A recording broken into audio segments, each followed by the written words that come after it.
The Community of Practice, in short COP, is a collaborative initiative for National Soil Information Service. And the aim of the COP is to facilitate a community of soil information providers to support African partners in building national and regional level soil data and information systems. It is also to develop an online resource library with robust resources for soil information providers in all soil information workflow categories, including open access tools.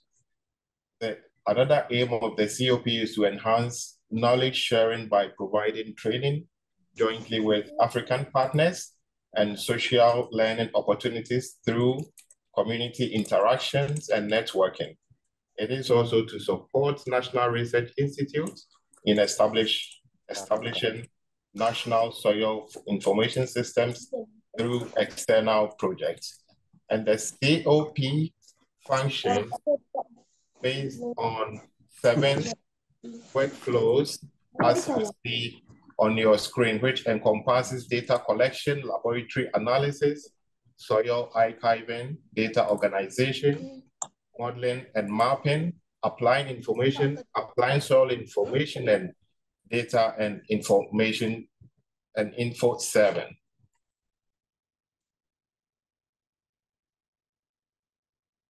The COP started in May 2023, so we are a little over a year now with 126 members. Currently, we are made up of 624 members from 31 African countries, and there are 26 ambassadors from 11 African countries. The vision of the COP is to share ideas and strengthen each other's work, but also collectively guide discussions and professional development, innovate for soil information system development, co-develop standards for all soil information workflow steps, and also strengthen interdisciplinary connections. The main goals of the COP is for knowledge sharing, foster collaboration and networking, education, and capacity strengthening.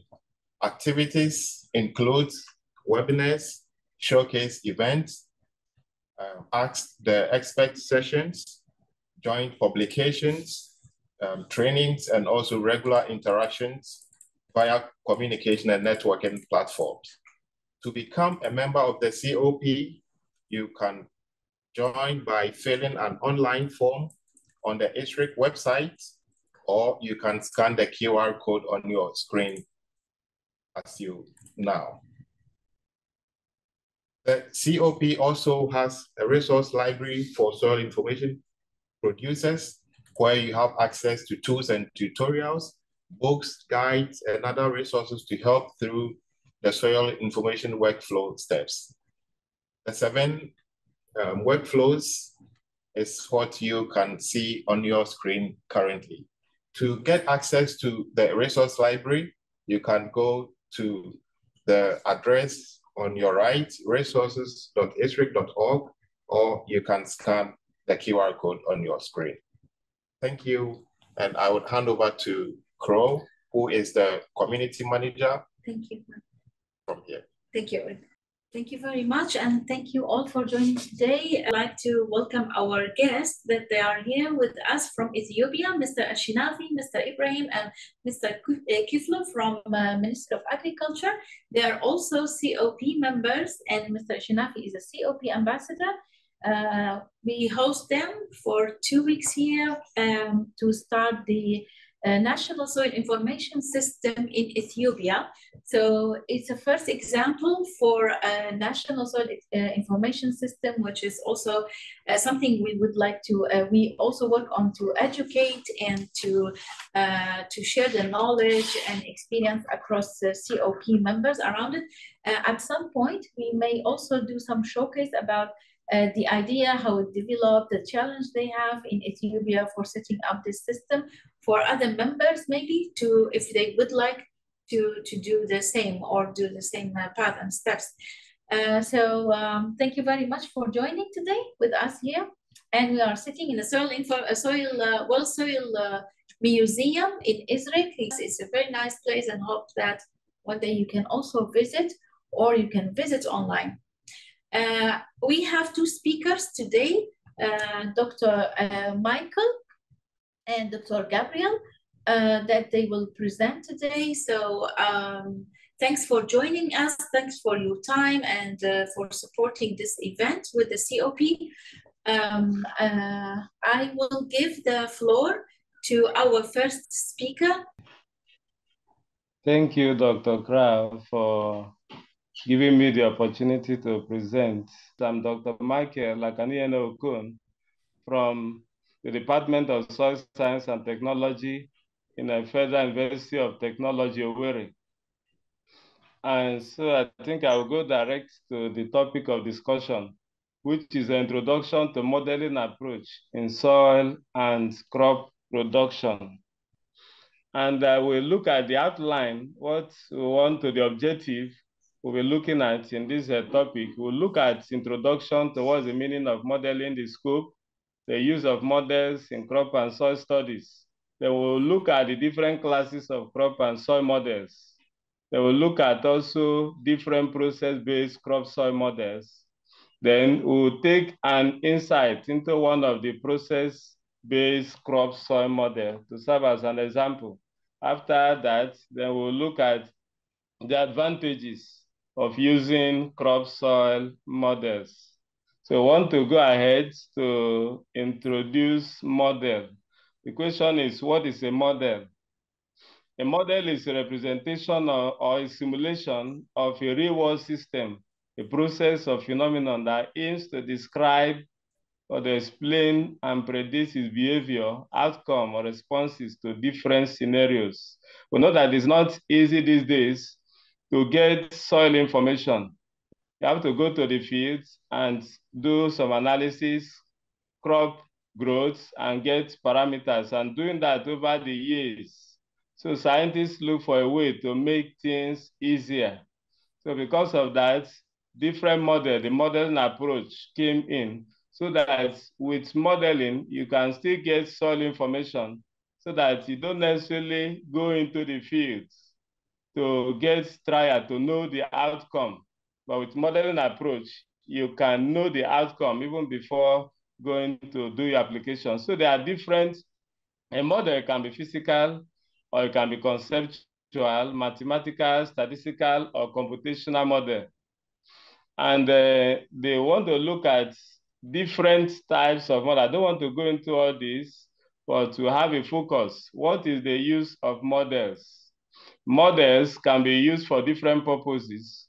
The first purpose for description, to describe a system or a process. The model can be used for explanation, to explain why a system behaves in a certain way. Then we can use model for prediction, to forecast future outcomes or behaviors. The model can be used for optimization, to find the best solution or scenario.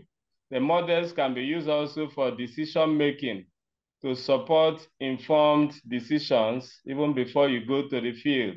We have different classes of crop soil models. The different classes will have the process-based models. These process-based soil models, they simulate the physical and biological processes that occur in soil crop systems, such as the water and nutrient transport.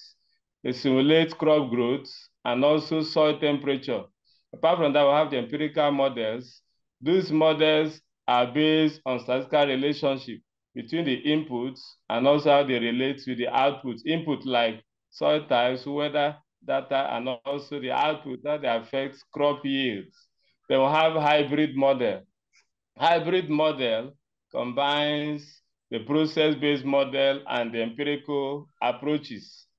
Then we have other models like the machine learning models. The machine learning model makes use of AI and data-driven techniques to predict crop outcome based on historical data and also environmental factors. They will have the spatial models. Spatial models are used to model spatial variability in both soil properties and crop properties. We have the dynamic models. we have the mechanistic models, we have the statistical models, we have crop growth models that simulate crop growth and development, can predict yields and crop management, just as we have, an example is the Horizon model, which is an old model that has been replaced now with aqua crop model that can be used to even perform the same function on predicting the growth of rice. We want to look at some examples of crop soil models. We have different crop soil models. We know that there are different models, but we as soil scientists, we are concerned with crop soil models. So under the crop soil models, we have some examples are the DSAT model. These are the decision support system for agro-technology transfer. And this model simulates crop growth. It simulates water and nutrient dynamics, weather data, and it takes into account the different processes that occur in the crop and soil atmosphere continuum. And this DSAT model is currently being used by different scientists. In America, they use it more in America and other places. In fact, there's a training on the DSAT model coming up in August in Bangkok in August to train people on the use of the DSAT. We have another crop soil model, which is the DNDC model, that's denitrification, decomposition model. And this model simulates the denitrification and decomposition processes in the soil. We have the SWAT model. SWAT is Soil and Water Assessment 2 model. This one simulates water and nutrient dynamics in the soil and water bodies that considers processes like runoff, infiltration, and percolation. Then we have others like the crop seeds model, we have the aqua crop model, we have info crop model, we have the SAMOD. The SAMOD model, it was used by FAO recently, is the salinity model that simulates soil salinity dynamics and crop responses to salinity. So these are examples of model. There are other ones like the initiator model that is also being used. There are other ones, but these are the few that I just listed. Now I want to look at one of the models. I want to gain insight into one of the models. I've listed different models, but I want to look at one of them. And the one I choose to look at is the DNDC model. The DNDC model is a process-based soil model. I want to launch it here in my laptop so that I will show you some of the processes. Later on, you will see it in my slides. But when you launch the DNDC model, before that, you must have installed it in your system. And when you install it, like these models, they have guides to tell you how the models should be used. And so when you read the guide, you follow through the guide to see how the models are being used. Like this one, I've launched it in my system. The DNDC model, it has the provision for site information and also provision for region information, depending on where you want to model. The site is site specific. And under the site, to have the inputs, when you launch it, you will see some parameters there. You have the input parameters, then you have the run parameter, then you have the results. For the input parameter for the sites, that is for location specific, let me click it here in my laptop. When you download it to your system, you'll be able to see it. It's easy to use. It's not difficult. You will enter the climate information. Before using the model, you must have got the information you need for the sites that you want to model. Like you have the climate information, and you get the name of the site. Is there, you will write it. Like, let me take, for instance, where I'm staying here, Ihiagwa, I've written it. Then you write the latitudes of the site because it wants to get the position of where you are working from. So I put it. Then you have the different parameters, climate file, which you must have stored in your computer. So there's a provision for that. You click on climate file, then to carry you to where you have it in your system, you will load it to the model, then it will save it. The climate file takes note of your temperature and precipitation. So your temperature and precipitation, but if you have other climate information like radiation and wind speed, they also welcome it. So with that, when you enter it, then you click accept. When you accept it, you go down to the soil information. Under the soil information, you also have your soil parameters of the place. It has the land use system that you are working on. Is it an upland crop field, or a rice paddy field, or a grassland, or a wetland, woodland, depending on where you are modeling? Let me choose the upland crop fields. Then you have provision for, you enter the texture of the soil. What is the texture? Is this sand, loamy sand, or sandy, or what have you? So you must have this. When you input it, you have other parameters like bulk density. You need to know the bulk density of the soil. When you have it, you input it in your modeling parameter. You have the pH of the soil. So these are parameters you need while you are using your model. So you input the pH. I've input a 5.5 pH. Then your field capacity, your conductivity, porosity, these values should be handy so that you can use it for your modeling study. Then after inputting the soil parameters, the same thing, you still click accept. When you click accept, you go to the next one, the cropping parameter. The cropping parameter tells you about the information of the crop that you need. What is the cropping system that you are using? Then also the management practices of the crop that you are growing or you want to model. Like when you have the different, we'll have different crop information they need. The fertilization is there, the input is there, the what type of cropping, ID monocropping, mixed cropping, all this information of the crop growth, crop parameters will be put into the model. Then after that, so it has the climate side, it has the soil and the crop. You will input all this data, then you will okay it. When you okay it, the next place is now to go to the run. The run, when you click on the run, it will then run the analysis you want from it. And when it runs it, it will produce results. You can click on the results column. Under the result column, depend on the years you want to simulate. You can simulate for the next 10 years. What are the features? What are for the next 5 years, 10 years, or 20 years, as the case may be?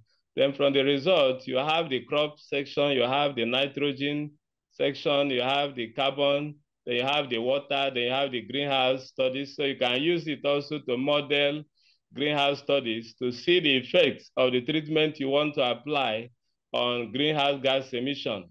Then on the carbon, the crop, it also shows you the crop yields according to the crop that you have entered in. Then the nitrogen status also, it also models soil nitrogen.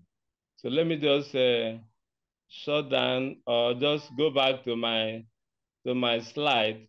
So this is just an example of a crop soil model. It's a process-based soil model.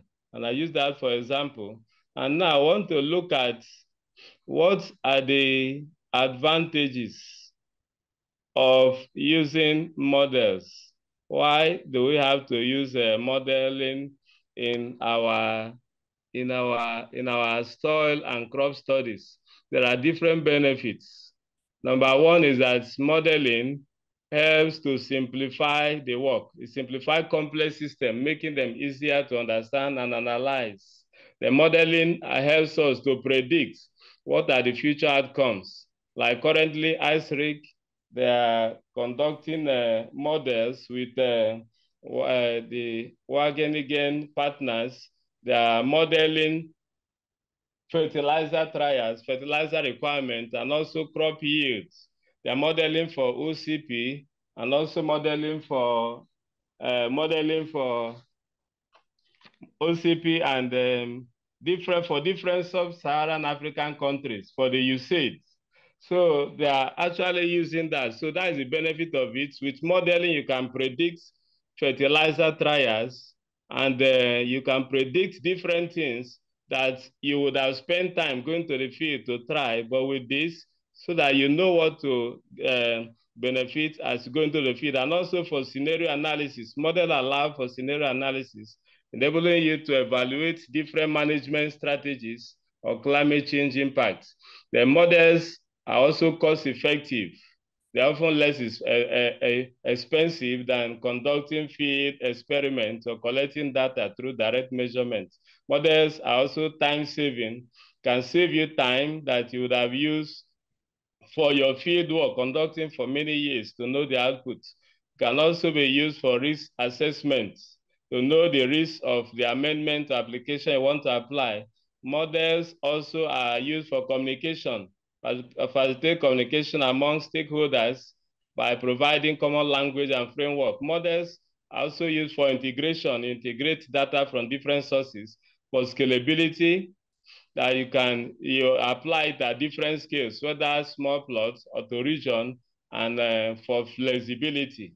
So these are different advantages of soil models. I believe my time is up, so I want to stop here so far. If there's any question, we'll take it later. Thank you very much for listening. Thank you so much, Dr. Michael, for the nice talk, let's say, and we really look forward to see the presentation later. I already received also so many requests for that, so hopefully we can share it with all the participants later. Thank you once again. It was really interesting, and we may give a floor to Dr. Gabriel. We cannot hear you, unfortunately. Would you like to join on your phone, for example? And then you talk, but you have to sign up from one device, please. I'd like to check the chat in case if there's any question. Yes, Dr. Samuel, if you would like to ask a question, you can unmute yourself and ask your question. Thank you very much. I'm Samuel Benefo from Ghana Soil Research Institute. I want to ask, thank you. I'm a bit on the modeling. Yeah. Let's say we in Sub-Saharan Africa, sometimes because of the anthropogenic activities of illegal miners, they pollute the soils.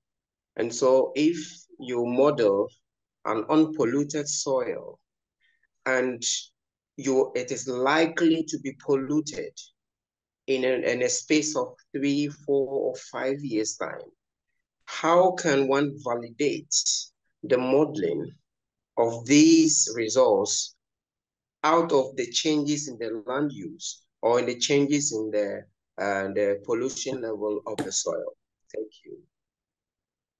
Thank you very much for the question. Dr. Michael, would you like to address this question, please? Okay. Thank you very much for the question. Please, can you hear me? Yes, we do. Yes. Okay. So I want to answer it this way. Models are built in a way that they take into account yearly occurrences or yearly changes. So when you are putting in your model produces results yearly, like to produce results for the first year, the second year, the third year. So if you are expecting any change, depending on how long you want to model the work. The first year, what are you growing there? The second year, is there any change in land use? There is provision for you to state it. The third year, is there any change? You state it. If you notice that it has been polluted, then you will state it in the model that the second year the soils were polluted with this, like that. It will take into account and also produce the results. So modeling takes into account land uses and the different management practices, the succession of planting them. The provision for you to put, I planted it according to this order. Your planting dates will be taken care of, and also maybe second planting season for the second year, that order. So it will take cognizance of whether the change in land use. It will also take note of that. Thank you very much. Thanks a lot, Dr. Michael. Dr. Samuel, was this answering your question, or would you like to follow up?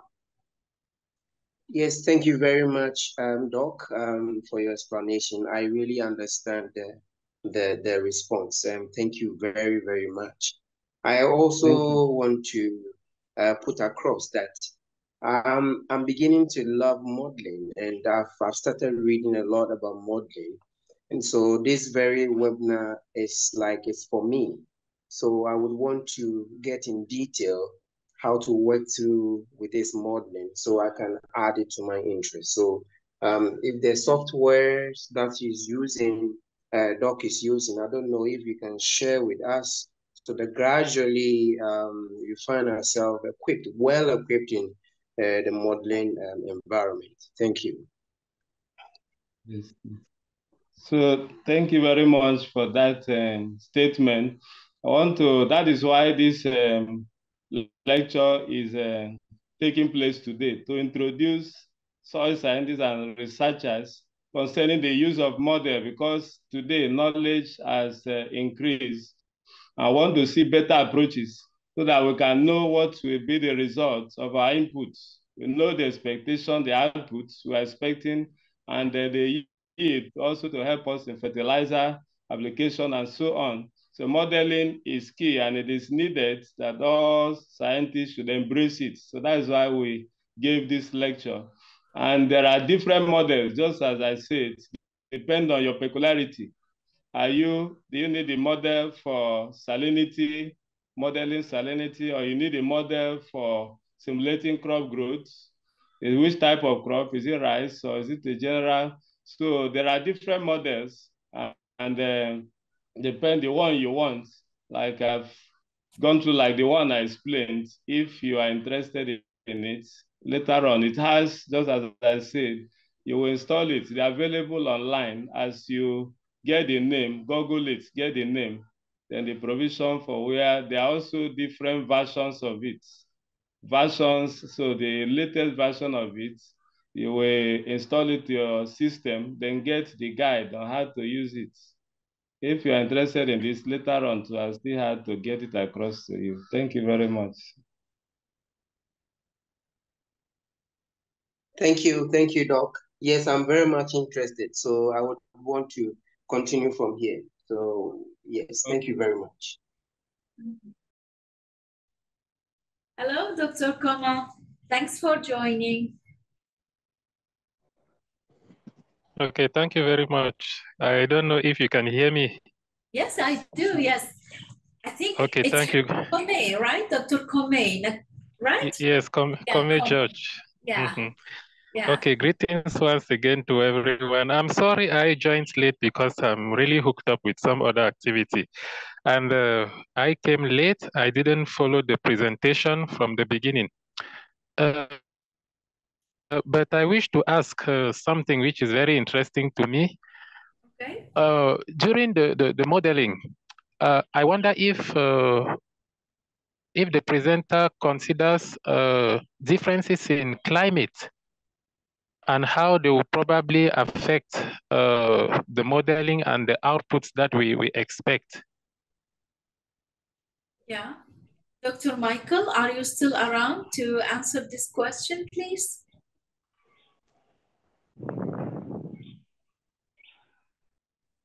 I'm still around. Yeah. Okay, so let me give an answer. I've already, while giving the lecture, I've talked about the inputs, what you need to input into the model before you get the output, the climate information of the site or the region, the soil information as well, and then the crop information.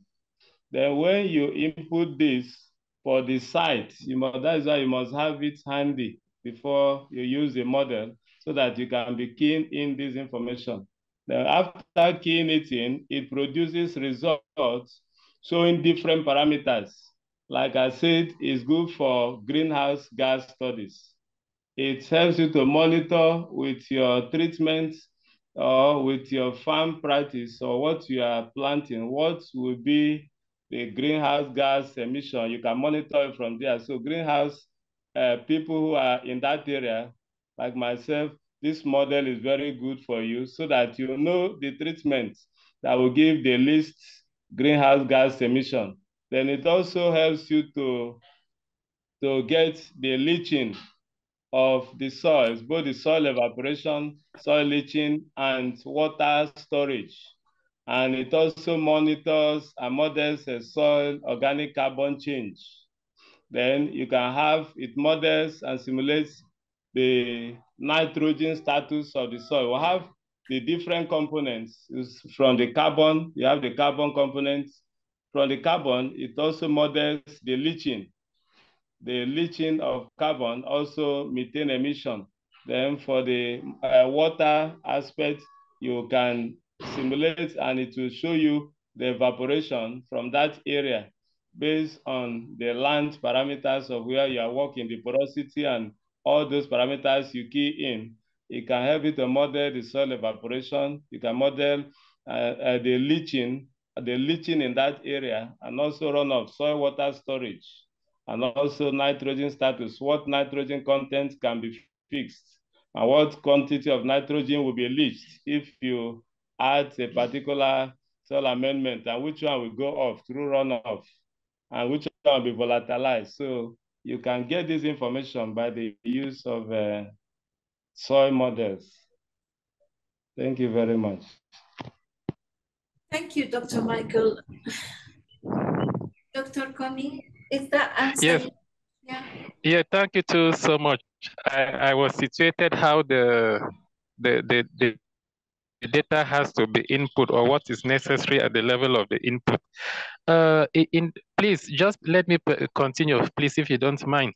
Yes, please. Go ahead.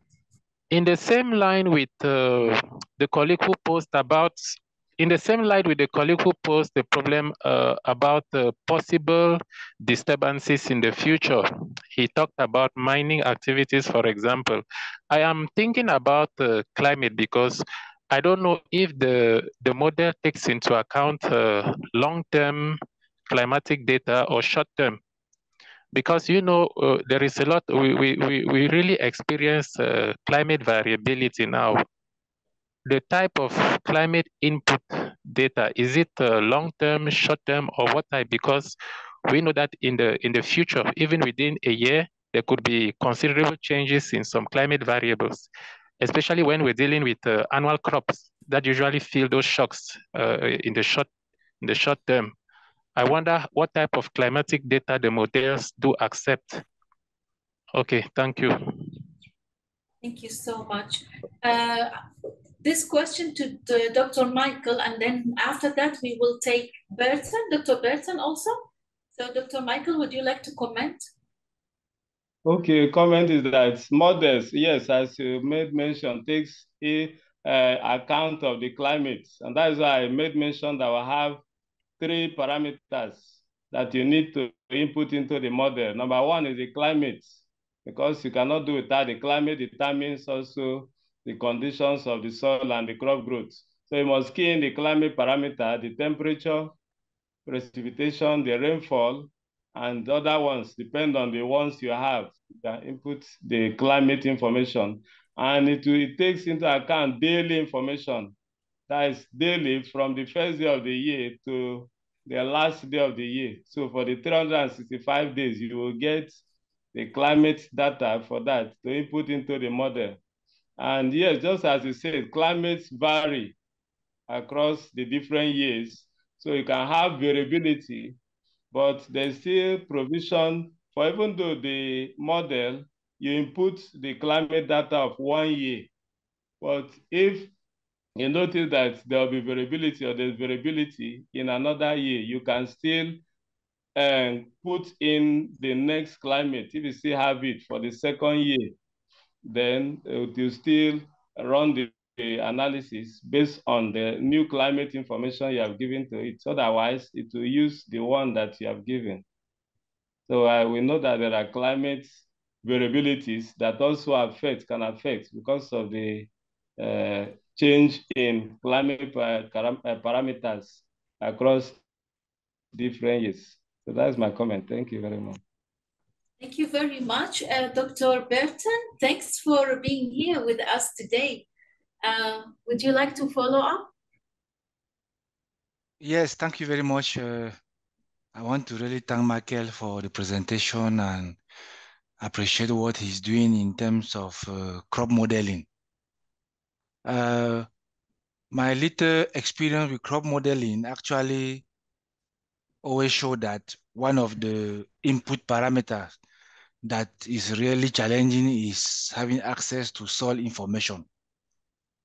And most of this model actually need those soil information.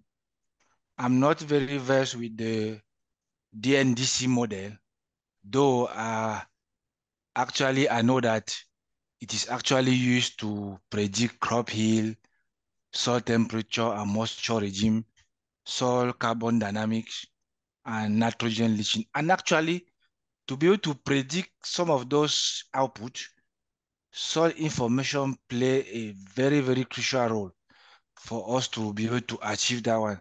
So from his own experience, Market, in which format do you use soil data information? Do you use point data point, or do you use is it a spatial data, or do you use the plot level data?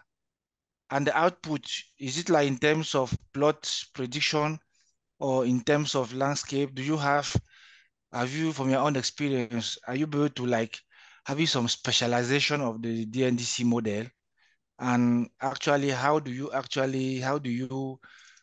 overcome the challenges of having access to soil information to prepare as input for the model?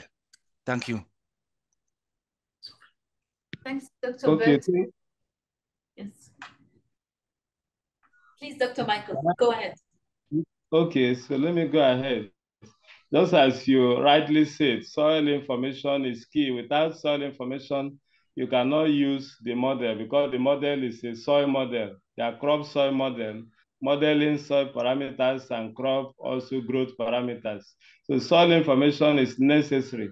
If you were listening to my presentation, as I launched the model, though you did not see it because I could not share, we have two sections in the DNDC model, like the example, the one I use. We'll see that we'll have the parts of the sites. Then we'll have another section for region. Region is the one that takes into cognizance spatial variability. But the one of the sites is site specific, is on-farm specific. So the specific location, you must go to that location and get soil samples of that farm, and that you want to model to check the parameter that is for the site and input the details of that site into the model. So you must do in situ soil analysis before you can be able to use the model. Thank you very much. Thank you, Dr. Michael. Dr. Burton, would that answer your question? Yes, but I'm just trying to like continue with the discussion because just like any other crop model, soil information really play an important role. And we being being members of this COP, we have like some other, one of our role is also to see how to be able to support those people that are doing crop modeling with soil information. And you understand why I was asking him in which format the model need the information, because that is like being a member of this community. Like some of my colleagues that are doing modeling also, you know, we have some time to support them with the type of soil information required by the model. So I'm happy to see that actually most or majority of the crop model will always require soil information. And some information are required at plot level, some are required in terms of in form of at the level of landscape. So like in form of raster input. So I'm happy, and I think it's really show how the community can be very useful in terms of supporting the modelers community. That is what I wanted to come in for the discussion. Thank you. Thank you very much, Dr. Burton. And we do have one more question in the chat from Dr. Samuel. He's asking, how can one develop his own model based on his own data?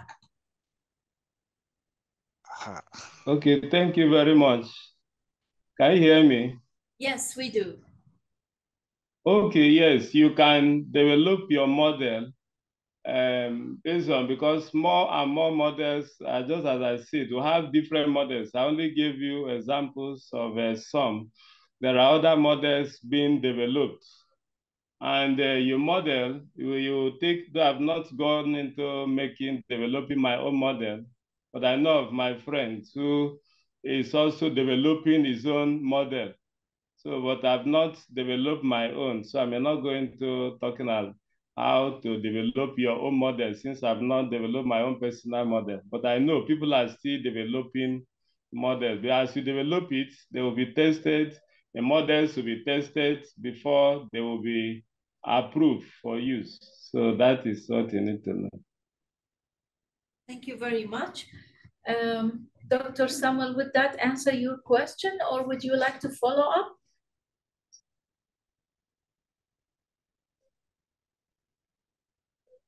I'm not sure. Thank you very much, Doctor. I'm fine. I'm fine with the response. Thank you very much. Thank you so much. I also would like to ask our guests here if you have any question. Mr. Ibrahim, Mr. Shinafi, do you have any question, or would you like to share anything from your side on this topic?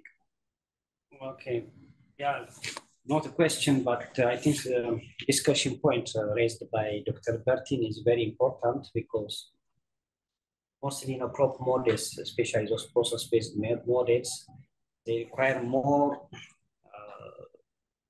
properties than we routinely analyzed, and then they require also multi-layer information, and as rightly explained, point observations with some requires also spatial information. And nowadays, even in Ethiopia, studies indicated that one of the most constraint in using or applying crop process models is lack of dependable soil spatial information.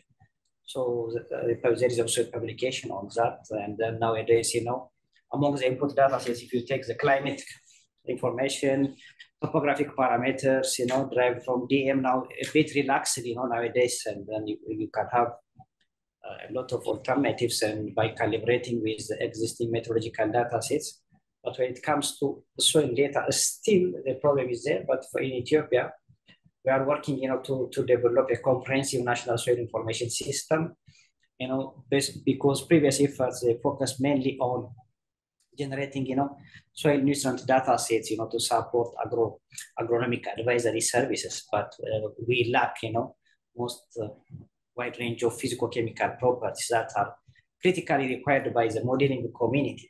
So we are working in that direction, to address, the requirement of diverse soil data users. So our main target is also the modeling community, because still, because of lack of those national dependable information, they go for global grids. Even if you take, a DSAT, harmonized soil database for DSAT compatible grid is nowadays, I think it's 10 kilometers, right? And if you take that, for instance, for Ethiopia, we tested it, and it represents only one profile in Ethiopia. So I think as a community, we need to work hard, to address these requirements from the modeling community. The same applies for environmental and hydrological, based modeling efforts. Also, they require also different data sets. Is there a publication for this recommendation, or how you can stress this for the community? Yes, the modeling community. The modeling community, because in Ethiopia, in one big basin-wide studies, nowadays, advances in water resource studies. So they assess, the different modeling efforts by the water resource studies community, I would say by hydrologic study community. And then they identified that one of the critical missing element is, lack of dependable and,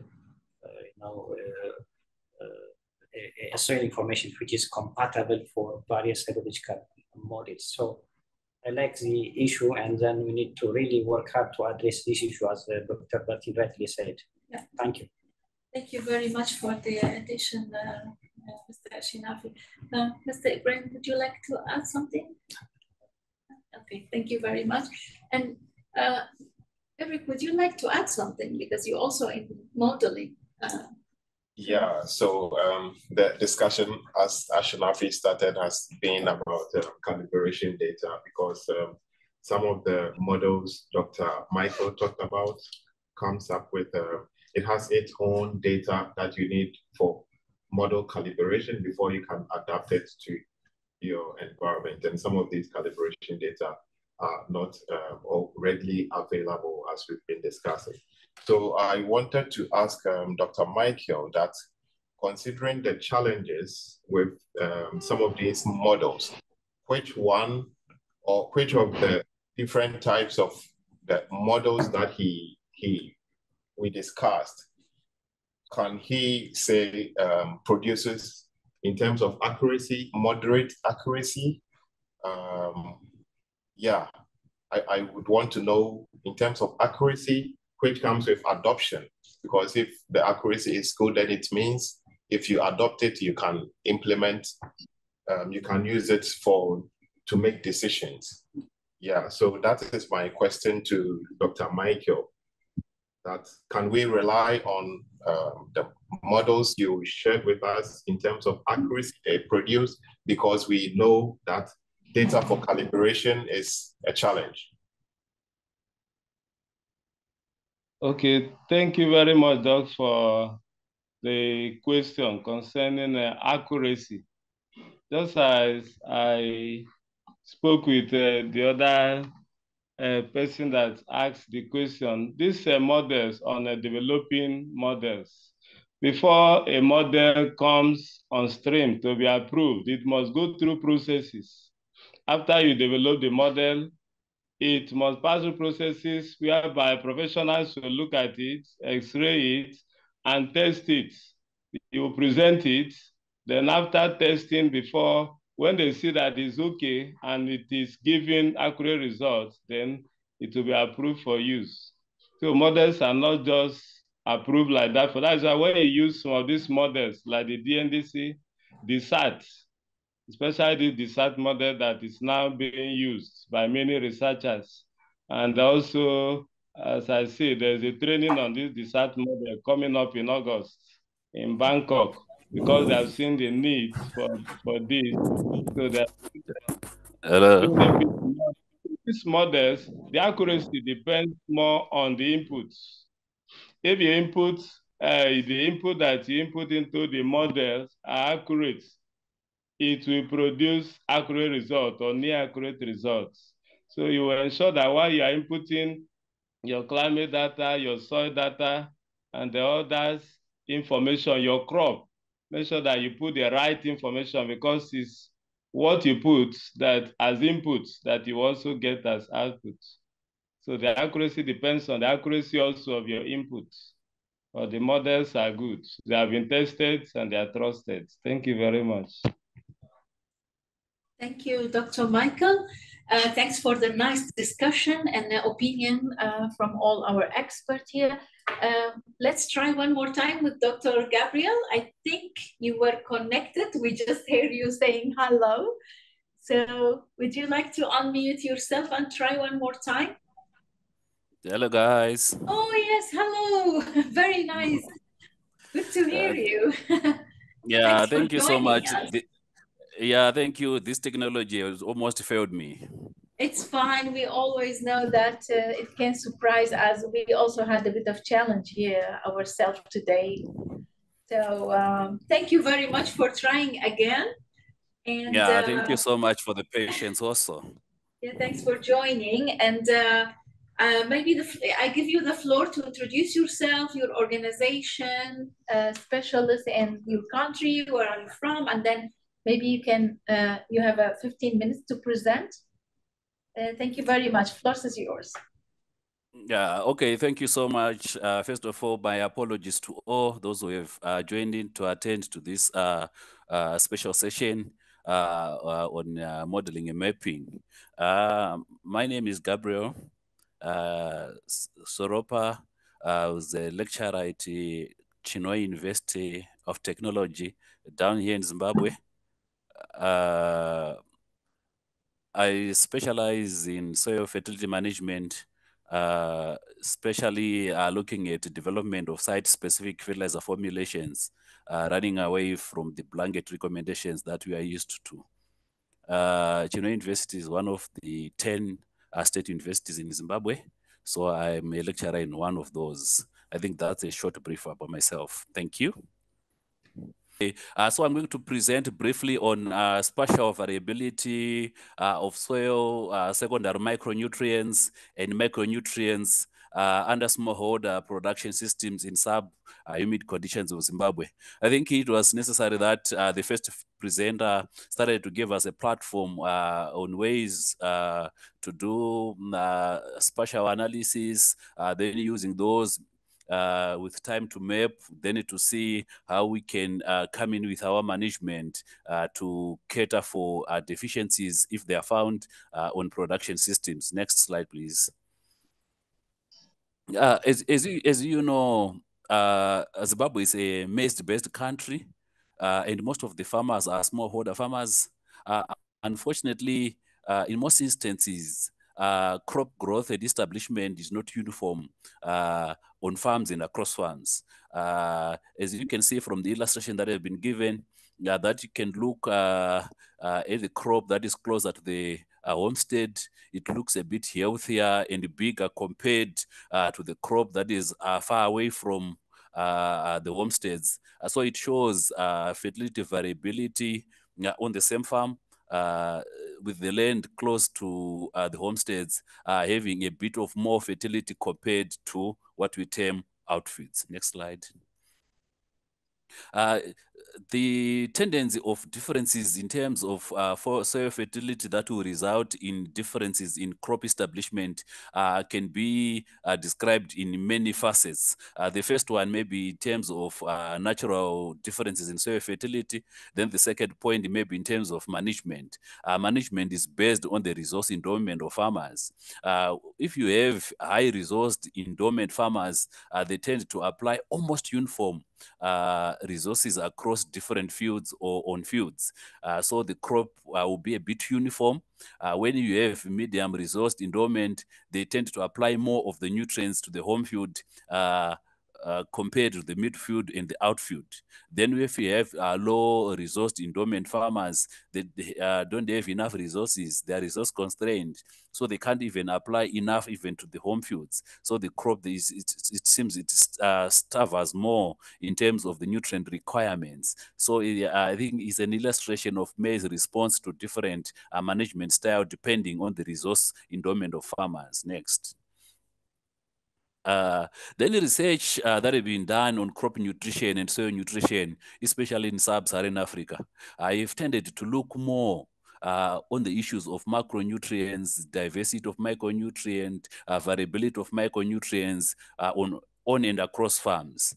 However, there is now emerging evidence that it is not only micronutrients that affect negatively on the growth and yield of crops, but also secondary and micronutrients deficiencies are now prevalent, and they also tend to limit crop productivity, and also they are linked to yield stagnation. So deficiencies of secondary nutrients and micronutrients, I think they now need to be focused on so that we can see how best we can manage these. Unfortunately, next slide though. Next slide. Unfortunately, in Zimbabwe, my country, most of the fertilizer recommendations are blanket. Besides being blanket in nature, they focus mostly on the macronutrients with limited attention on the secondary and micronutrients. However, responses to micronutrients and secondary nutrients have been noticed. Therefore, there is need to shift from our tradition of forcing our fertilizer formulations to only contain the macronutrients, and also they should have the secondary and micronutrients so that we may boost crop productivity, profitability, and sustainability over time. Thank you. Next.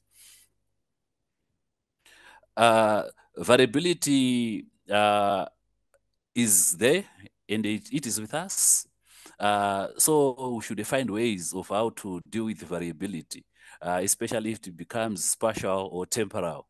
However, because of advances in technologies, nowadays we have geostatistical analysis and GIS, which are important in investigating spatial variability, which makes us to interpolate and map soil characteristics. These technologies can provide an alternate to the traditional methods that we are used to of exhaustive soil testing that is cost effective. Then we may try to interpolate and map so that we can have an effective and efficient soil secondary and micronutrient management for the betterment of crop yield and productivity. GIS can be employed to produce soil fertility maps using relatively few soil data, which will assist in developing balanced site-specific fertilizer formulations and recommendations for spatially varied fertility on or across farms. Thank you. So the objective of the study that we've done, I think it was a component of my PhD, which I finished in 2021, was to determine for the selected soil variability if there is evidence for spatial dependence in their variability. The selected soil variables that are in question in this presentation are the secondary and the micronutrients. Then the second objective was to investigate to what extent the variability of the target variable could be explained by variation in inherent soil texture and by management also. Thank you. So moving on to materials and methods, I think what is key when we want to interpolate and map is the way we collect our soil samples. Your soil samples should be collected in line with your expectation, in line with the requirement for mapping, in line with the requirement for determination of the nutrients that are contained, so that you can have a data set that will allow you to interpolate and map. Next. Okay. So this study was done in one ward in Urungwe district. In Zimbabwe, we have Zimbabwe as a nation, then it is divided into provinces, then provinces contain districts. So this study was done in one district called Urungwe, and within those districts there are different wards. Then Ward 10 was selected for the study. Why Ward 10? Because we wanted to look at maize growing farmers, and it was observed that Ward 10 had more of those farmers, since other farmers were now shifting from maize to tobacco in terms of income generation and betterment of the livelihoods. Next.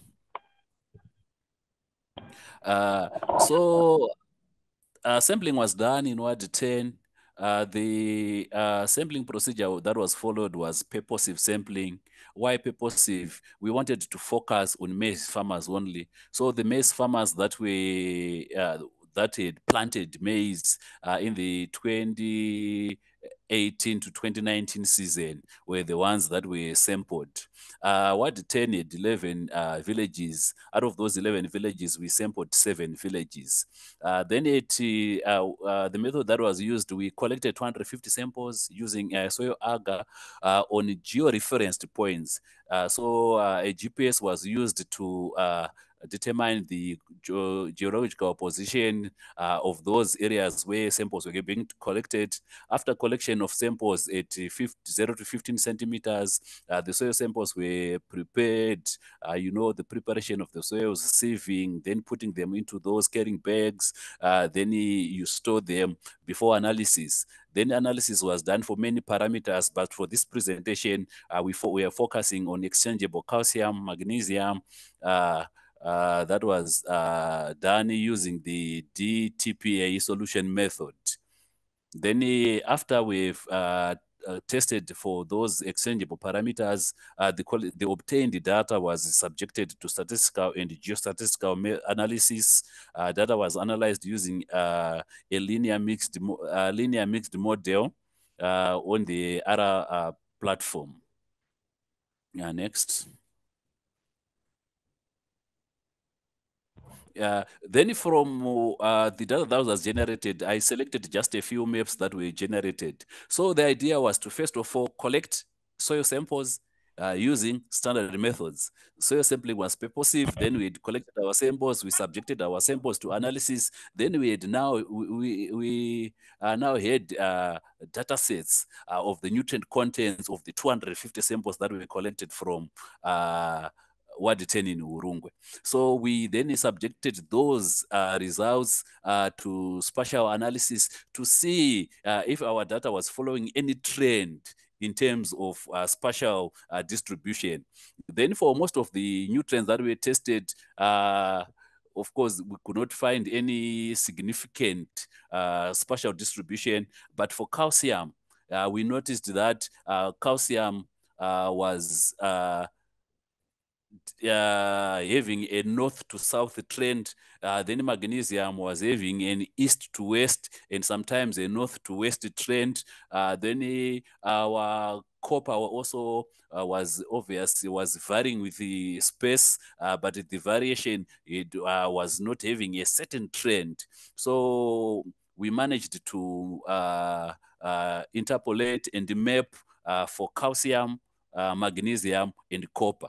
Then from the two maps that we are seeing, the first one, it shows that our calcium concentration was increasing as we move from south going upwards. Then on the right side, it shows that probability of having low calcium was highest on the top side compared to the low side. Then as we will see, we explain this based on the differences in texture. As you move from north to south, textural differences were occurring, trying to move from the sand, going to the sandy loams, going to the sandy clay loams. So the tendency of the different textures to hold on to the nutrients was differing as we are moving from north to south. Next. I think it is also almost the same trend with magnesium. But however, if you can notice that the maps that were developed or for calcium and magnesium are a bit different. For calcium, we had a north-south trend that was visible. But for magnesium, it was north-south, then east to west. So it was not as visible and not as variable as compared to the calcium trend. But what we've picked is that calcium, magnesium are now limiting nutrients. But in the literature or a myth that exists in Zimbabwe is that Zimbabwean soils are rich in calcium and in magnesium, that in most cases you don't have deficiencies. But from the study that we've conducted, we've noticed that calcium is also declining over time. Magnesium is also declining over time. We can now having many areas having less than 2 centimoles per kgs, which is severe deficiency. There's then some areas also having less than 0.5, which is also an indicator of deficiency of magnesium over time in these areas. Next slide. Then also for copper, it also shows a spatial trend that some areas, of course, it was not direction based, but with some patches, with some portions that showed maybe increment or decrement of copper compared to the adjacent areas. So it means copper is also variable in terms of space in Ward 10 of Urungwe district. So it means what? It means blanket recommendations that are being used doesn't take care of these variabilities. So there is probability is high that we need to shift from these general recommendations that generalizes everything. Then we shift to site-specific application of the deficient nutrient at specific areas, as shown by differences in the maps that we produced after we have subjected our data to in the GIS environment to see the differences that are occurring in space. Thank you. Next. So what are we saying as a discussion in short? We have alluded to. We have discovered that there was a north to south and east to west trend, which was evident in exchangeable calcium and magnesium with spatial dependence in the unexplained variation. Then rainfall and temperature for the study area, of course, was similar, but soil type and soil pH changed from north to south. The south part consists of high clay content and soil pH, as reported in our earlier studies, which promotes high status of exchangeable calcium and magnesium, which was supported by the maps that we developed. However, it is worth to note that both exchangeable calcium and magnesium variation in this word are of limited practical relevance, as calcium and magnesium content in almost all the fields across the field types is inadequate for crop production, which is a concern. Of course, there is variation, but the variation is occurring in the limited sense because the content of both calcium and magnesium is low. So the key is to address calcium and magnesium despite the variation. Of course, the quantities that to add will differ over time. Thank you. Next. Soil texture was determined to have a significant influence on exchangeable calcium, magnesium, and zinc. This shows that soil mineralogy is a significant influence on the content of secondary and micronutrients. Usually, the fine textured clays have high concentration of both the secondary and micronutrients. This was the case with, in this study. As a shift from sandy clay loams to sandy showed a decrement in concentration of both calcium and magnesium. So I think farmers should be encouraged to time and again do textural analysis so that maybe it will be they can then from the results they obtain from their fields, then they can also make informed decision in terms of management of the calcium and magnesium. You should know your texture, then you should know the behaviors that are associated with your texture, then you can relate to what is happening in your fields, then you can take corrective measures based on the results of the soil analysis that could have been done. Next. Then in short, in conclusion, this study showed that there is substantial variation in the exchangeable content of some key secondary and micronutrients within the soil. 3 of these, calcium, magnesium, and zinc, varied between soil textural classes. And the calcium, of course, I didn't mention this because of time. We did analysis of soil samples between what we termed home fields and what we termed outfields. Home fields are those areas that are close to the homesteads. Then outfields are the areas that are far away from the homesteads. It was noted that calcium was higher or in larger concentration in soils that are closer to the home fields, which of course can be explained by the inputs they receive compared to the outputs, the attention, the management, which is more enhanced compared to the outfields. For calcium, magnesium, and copper, there was evidence for spatial correlated variation. This is to say the variation in space does not resemble independent, but shows regionalization, so that variation within a small neighborhood is less than that within a district as a whole. So it implies what? This implies that optimum interventions to correct secondary and micronutrients for crops or for the human population rely on micronutrient supply, which should not be uniform, but which is different. So it means what? We should divert from blanket fertilizer applications in terms of both the macro and the micronutrients. We need to go site specific. Why? Because the nutrient concentration, they differ in space, as highlighted by this short presentation. I think I've come to the end of this presentation. Thank you for your attention. Thank you very much, Doctor, for the presentation. And we may stop sharing. Thanks a lot for being with us today and for the interesting presentation. We may ask our audience to either post their questions in the chat, or you can directly unmute yourself and ask our speaker your question, please. Yes, Dr. Thank you. Sam. Please, can I come in? Yes, we do hear you. Yes. Fantastic. Please, in his presentation, that's a wonderful presentation, Doc. Please, thank you very much. My concern is with how the data was collected, the levels of nutrients, how it was collected. I know that at a point, these micronutrients, sometimes when it exceeds the permissible limit, it becomes toxic to the plants. And so did they consider the levels before their recommendations? And two, looking at how nutrient moves in the soil, what I know or from research is that soil infiltration is key to nutrient availability. Did they consider performing some infiltration tests on the fields to be sure of how water partially move into the soil? Because you have different agroecological zones that they did. So do they have the differences so that we can really validate the results that was taken? Thank you.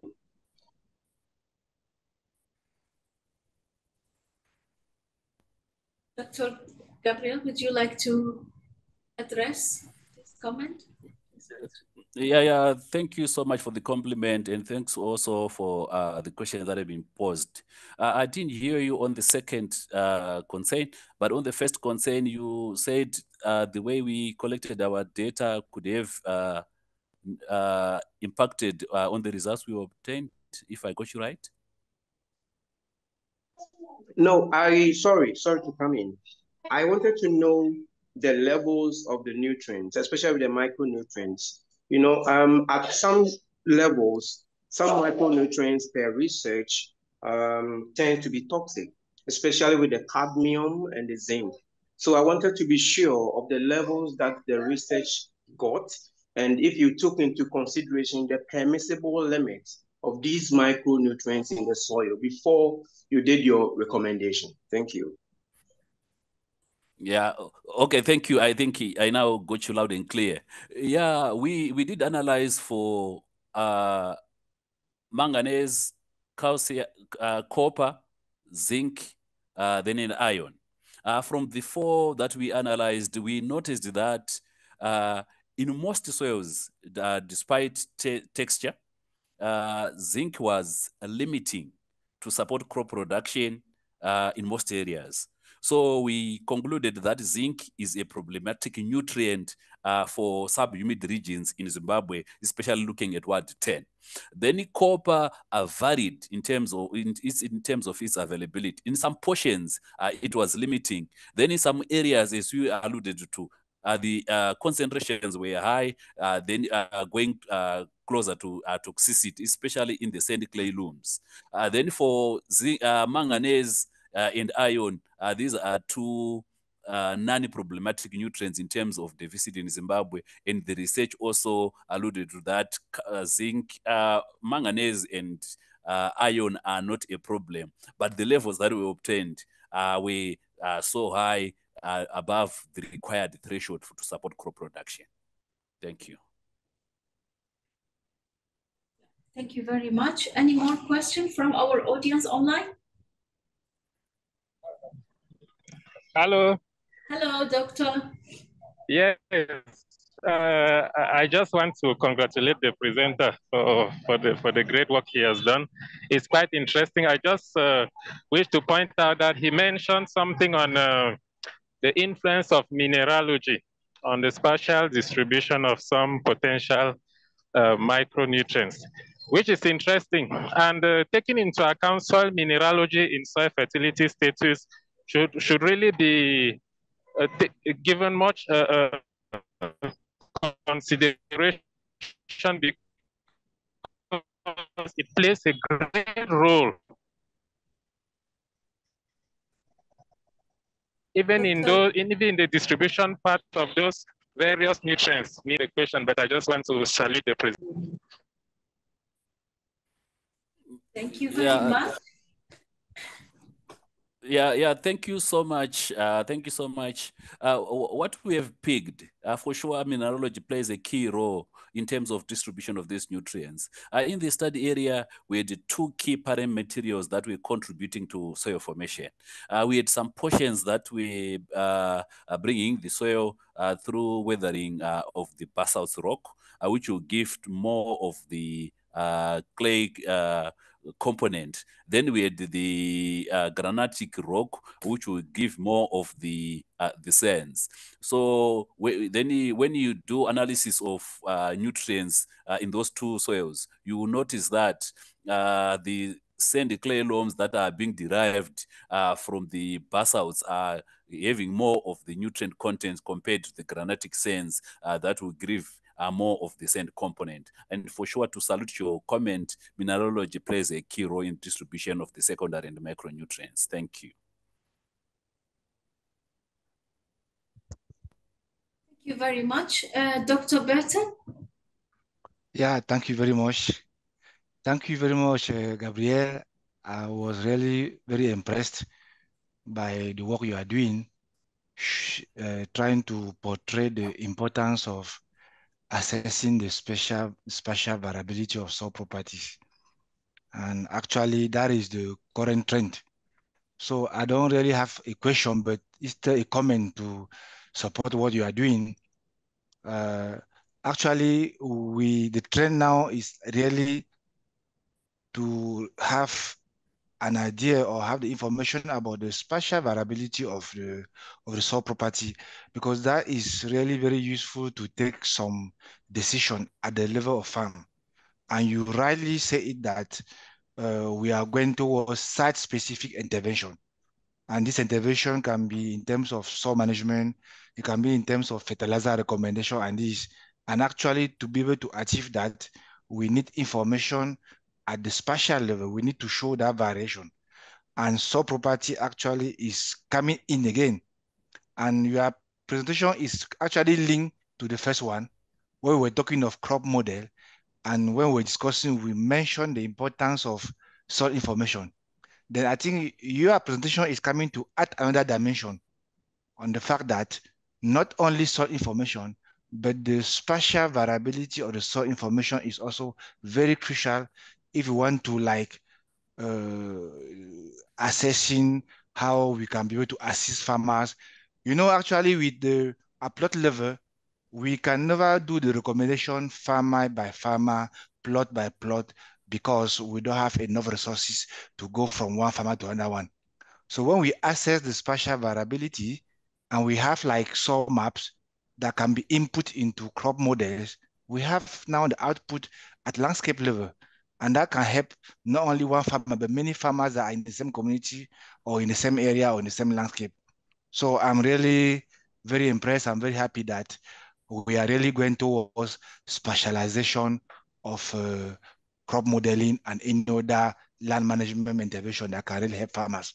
And that shows really the importance of the digital soil mapping approaches, like the one you use. There are any other approaches. But one of the challenges is that while we are talking of spatial soil information, we have to sometimes assess the accuracy of the information we are producing, because the information are used for further modeling. If you take, for example, the one that Gabriel just produced, it can be used as input for crop modeling. It means that at some point we need to assess the level of accuracy of our model in such a way that when we are now using it like input to another model now, we can be able to see how uncertainty can be able to propagate from soil map to the new model. So I think really I'm so happy with that, and I think it's really open doors to show that actually in this community we can be able to create some synergy, interact to see how multiple disciplines can be put together to be able to assist our farmers to have access to accurate information that can help them to take good decisions to improve the productivity of their plot. Thank you very much. Thank you, Dr. Burton. Dr. Gabriel, would you like to follow up? Comment? Yeah, okay. Thank you so much for the positive comment.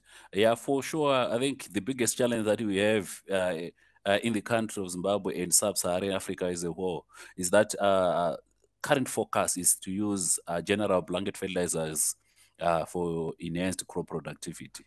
Of course, they work in short term. Of course, they've worked for a long period of time, but it seems our yields are not increasing. They are stagnant or are decreasing over time. Why?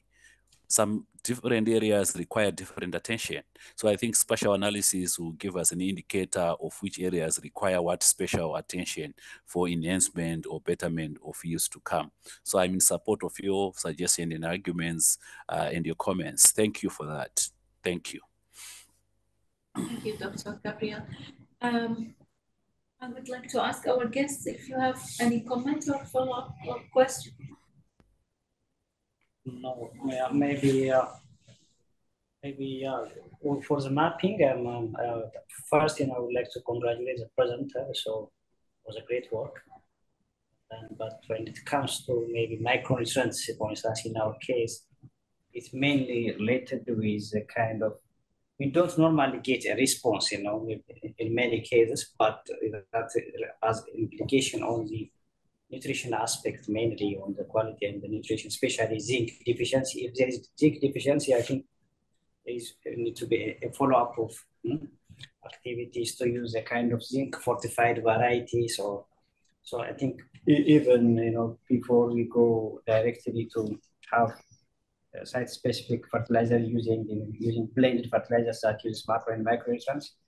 So these are the experiences in Ethiopia. So when we locate, micronutrient deficiency, we immediately forward to the food security and human nutrition department, to really work on that. So in that regard, this output is really quite important, I would say. Thank you. Thank you so much. Mr. Ibrahim, would you like to say something? Eric, would you like to say something? Yeah, I would also want to congratulate Dr. Gabriel for the wonderful presentation and the work. Yeah, and it's interesting to know from the results that fields that were closer to the homestead were doing better in terms of management. So this also gives an indication that management plays a role in terms of the variabilities, trying to understand the spatial variabilities of the soils. But I want to ask Dr. Gabriel, did you include management in your approach, or how do you see it can be included if it wasn't considered in your modeling approach? Yeah. Okay. Thank you. Thank you so much. When we did the study to check on this nutrient distribution, we looked at management, but we looked at management in this way.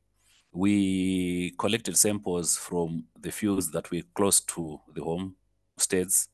Then we said those were the home fields. Then we also sampled from the fields that are away from the homesteads of the same farmers. Then we checked maybe passively on the nutrient status. Then we concluded that the way they were managing these fields were different because the nutrient concentration, if you can check on our earlier studies on nitrogen, phosphorus, potassium, you can see that these macronutrients were more concentrated to the homesteads compared to the outfields. Then calcium also showed the same trend. So it shows that our farmers are not resource rich, so they don't have enough resources to cater for both the home fields and the outfields at the same time. Thank you. Okay, thank you, Dr. Gabriel. Let me follow up quickly. So in terms of percentage data collection, what percentage of the data set was from those where the soils were good in terms of what we saw from the results, because obviously if majority of the data sets were from fields that were far away from the homestead, it could have influence on the kind of spatial variability maps that was produced. Yeah, sure. I think that was one of the challenges that we noted when we did collect our samples. We collected 250 samples, and from those 250 samples, 172 were obtained from the home fields. Why home fields? Most farmers are now concentrating doing their cropping on their home fields, neglecting the outfields because of declining soil fertility over time, obviously due to the limited addition of nutrients. So most farmers who are into maize production in that area are doing farming in the home fields and not at the outfields. So we had limited outfields to sample from. Thank you, Dr. Gabriel. Yeah. Okay. Dr. Gabriel, we have one more question in the chat directly to me from Dr. Salman. He says, unfortunately, my microphone is not working. And first, I would like to thank Dr. Gabriel Soroka for this good presentation. Second, I would like to, sorry, let me just enlarge this. Okay, he says, second, I would like to ask Dr. Gabriel the following. How were the sampling sites determined? In your opinion, do the sampling locations represent the variation present in the study area as it's concentrated on the center of the study area as the sampling map showed? Okay, thank you so much. Yeah, I think it's a valid concern. We based our sample collection we were looking at the maize farmers in that ward. Unfortunately, most of the maize farmers are centrally located, as been noticed, because some of the areas at the lower side, at the south side, the most part that was not sampled is a business center, so we could not sample from that area. Then on the top side, we have a game range, game park, so we could not also sample from that end. So we were focusing mainly on the fields of those farmers that were into maize production in 2018 to 2019 season. So it was a purposive sampling method that we used, focusing on the farmers that were into maize production. Thank you very much. We hope this answered your question, Dr. Salman. If not, you can post again in the chat. And meanwhile, I have one more question for you, Dr. Gabriel. Do you post or do you send these data to VOSES, for example? I don't know if are you familiar, Eric, if in ISRIC, I know that we receive in ISRIC a global data from anyone who would like to send us this data, and then it goes into a database, a big database, VOSES. Are you familiar with that, Dr. Gabriel? Unfortunately, I'm not familiar. I think that's a wonder of joining this platform so that we can share and get insight on how best we can share the data sets we have and also interact with others. Yeah, and then maybe if you check, you can always ask me later. We can follow up on this process. VOSES is accessible for anybody around the globe that they want to put their data in the big database, and it stays there safe. And there's also like a agreement for using this data. And it can also, it goes later to SoilGrid, I think. I'm not sure if you are familiar with SoilGrid also from ISRIC, from this organization. Yeah. Okay. Yes. And then, so it goes as a data point, and I think that's also, so your name also as owner of the data will be there, and it can be also used for future mapping, decision-making, or proposals projects. So you can discover all these opportunities later if you would like to send your data to this database. Of course, it goes through some standardization process and cleaning, but that's all form filling, and then you can see if your data can be accepted there. So you can really save it there, and you will be the owner And then also it can be used globally for future activities. So maybe it's good to try that one, and you can follow up with that with me or with Eric, and we can direct you to the specific team in ISRIC who can help you, because these are really, as I see, like it's really important information and data that you have. So maybe it's nice to end up in somewhere that can be used further. If there is no more question, I think, yes, there is one in the chat. Yes, we have a second question from Dr. Salman. He says, you mentioned that you used geostatistic analysis. What is the technique that you used to draw the maps among the geostatistical techniques? It is okay for the first, my question. Yes, he's fine with the answering, but he would like an answer to the second part, which is what is the technique that you used for geostatistical analysis? Okay, for drawing or coming up with the maps, the kriging process. Sorry, Dr. Gabriel, can you come again? Yeah, the data was subjected in the GIS environment and followed the kriging process to come up with the maps. Yeah. Okay, thank you very much. If there is no more question, then we shall end this meeting, this event today here. And one more time, thank you very much for both speakers, for the effort, for being available here today and share their latest work. And thank you for all our audience, for our guests here in the room with us. I shall end with Eric. Would you like to follow up with any comment? I wanted to say that Dr. Gabriel's work is published online. So if you want to get to know the details, you can have access to it in Elsevier. Yeah. Very much once again for everybody, and wish to see you soon in another event. Thanks for being part of this event and part of the COP, and we look forward for more future collaboration and great work. Thank you very much, and have a great evening or afternoon wherever you are. Thank you.